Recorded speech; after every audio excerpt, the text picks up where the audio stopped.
सभी को नमस्कार, राम राम। मैं सुरेंद्र कुमार।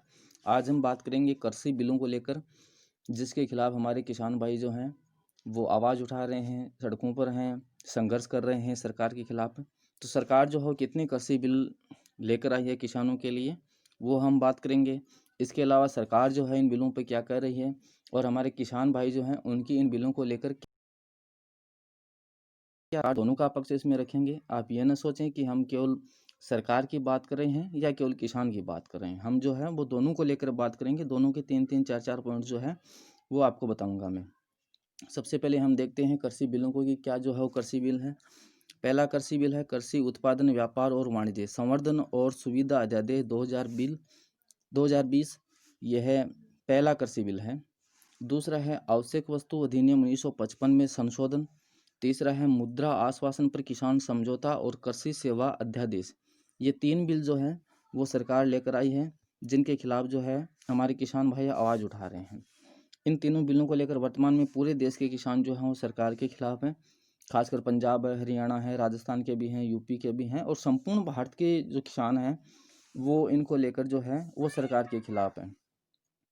अब देखिए, देश के प्रधानमंत्री का इन बिलों को लेकर कहना है कि यह फैसला किसान के हित में है और इससे किसानों की आय को दोगुना करने में मदद मिलेगी।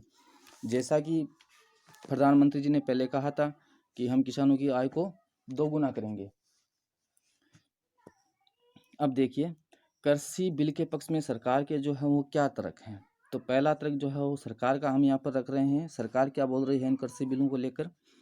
तो पहली लाइन में देखिए, इसमें सरकार एक देश एक बाजार की बात पर जोर दे रही है। सरकार का कहना है कि किसान अपने अनाज को देश में कहीं भी बेच सकता है। मतलब सरकार इसमें बोल रही है कि इन बिल के पास होने पर किसान जो है वो अपना अनाज जो है वो देश में कहीं भी बेच सकता है, मंडी में या मंडी के बाहर भी। देखिए, कृषि उपज विपणन जो मंडियां हैं उनके बाहर भी जो है वो किसान अनाज को बेच सकता है। ये सरकार जो है इसमें अपनी राय पेश कर रही है। आगे हम देखते हैं। चलिए दूसरे तर्क को लेकर बात करते हैं। सरकार का दूसरा तर्क यह है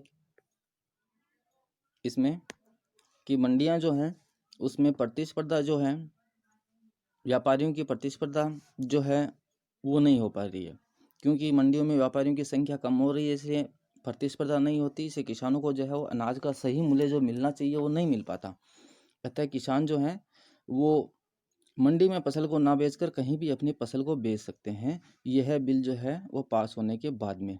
ये सरकार दूसरी बात इसमें यह बोल रही है। तीसरी बात सरकार जो है वो ये बोल रही है कि सरकार का यही कहना है कि किसानों को एमएसपी मिनिमम सपोर्ट प्राइस जो है वो पहले की तरह मिलती रहेगी। लेकिन उन बिलों में जो है इस एमएसपी को लेकर कोई प्रावधान जो है वो देखने को नहीं मिलता है, लेकिन सरकार फिर भी जो है ये राय जो है वो रख रही है इस पर। चौथा, सरकार का इसमें यह कहना है कि देश की जीडीपी में वर्तमान में एग्रीकल्चर का जो उत्पादन 16% है वो इन बिलों से जो है वो बढ़ेगा। ये चौथी बात जो है वो सरकार इसमें बोल रही है। तो ये हमने 4 बातें सरकार के लिए रखी है। अब हम बात करेंगे किसानों को लेकर कि किसान जो हैं वो कृषि बिल या क्या राय या क्या तर्क जो है वो दे रहे हैं। हम दोनों की बात कर रहे हैं, किसान की और सरकार की, ताकि आप जो है वो इन बिलों के बारे में अच्छी तरीके से समझ सकें। पहले इसमें किसानों की राय है कि कृषि बिलों पर किसानों का मानना है कि इससे निजीकरण जो है उसको बढ़ावा मिलेगा व किसानों की फसल को औने पौने दामों में निजी लोग जो हैं वो खरीदेंगे। समझो बात को, मतलब इससे निजीकरण को ज़्यादा बढ़ावा मिलेगा। कंपनियां आएंगी और कंपनियां आएंगी तो वो अपनी मन मर्जी से जो है वो अपने मन मर्जी के दामों में फसलों को खरीदेंगे, जिससे किसानों को फसल का सही मूल्य नहीं मिल पाएगा। ये किसान जो हैं वो बोल रहे हैं इन बिलों को लेकर। चलिए आगे बात करते हैं। किसान जो हैं वो इस बिल को लेकर और क्या बोल रहे हैं। तो पहले पॉइंट के हमारे में मैंने आपको बता दिया था। दूसरा पॉइंट इसके बारे में हम बात करने जा रहे हैं। किसान जो है इसके बारे में दूसरा तर्क ये दे रहे हैं कि इससे एमएसपी जो है, न्यूनतम समर्थन मूल्य जो है वो ख़त्म हो जाएगा और मंडियों की वरीयता जो है वो भी ख़त्म हो जाएगी, जिससे कंपनियों के कॉन्ट्रैक्ट के कारण फसल की कीमत जो है वो घट सकती है। तो ये बात भी इनकी सही है कि एमएसपी ख़त्म हो जाएगी तो फसल की कीमत जो है वो घट जाएगी, सही मूल्य जो उनका मिलना चाहिए वो नहीं मिलेगा। तो उससे जो है उनका उत्पादन जो भी होता है वो जो है वो सही मूल्य में नहीं बिक पाएगा। तीसरी किसानों की इन बिलों को लेकर राय ये है कि छोटे किसान अपनी फसल का सही दाम नहीं ले पाएंगे। कमीशन एजेंट को भी अपने अस्तित्व का डर सता रहा है। और ये भी बड़ी बात इसमें है कि कमीशन एजेंट जो जिनकी मंडियों में दुकानें होती है, जो किसान के अनाज जो है उसको खरीदता है और व्यापारियों को बिकवाता है, बीच में बिचौलिया काम करता है। इसको वैसे आड़तिया भी बोलते हैं लोकल भाषा में। तो साथ साथ में ये जो कमीशन एजेंट जो हैं, इनको भी डर सता रहा है कि अपनी दुकानें बंद हो जाएंगी, क्योंकि इन बिलों के पास होने के बाद में बड़ी कंपनियां आएंगी, वो अनाज को खरीदेगी, मंडी के बाहर भी खरीदेंगी, तो अपनी दुकानें जो है वो बंद हो जाएंगी। तो इसे कमीशन एजेंट सोच रहे हैं कि कंपनियों के कॉन्ट्रैक्ट के कारण उनकी दुकान जो है वो बंद हो जाएगी, क्योंकि किसान मंडियों के बाहर फसल बेच सकेंगे।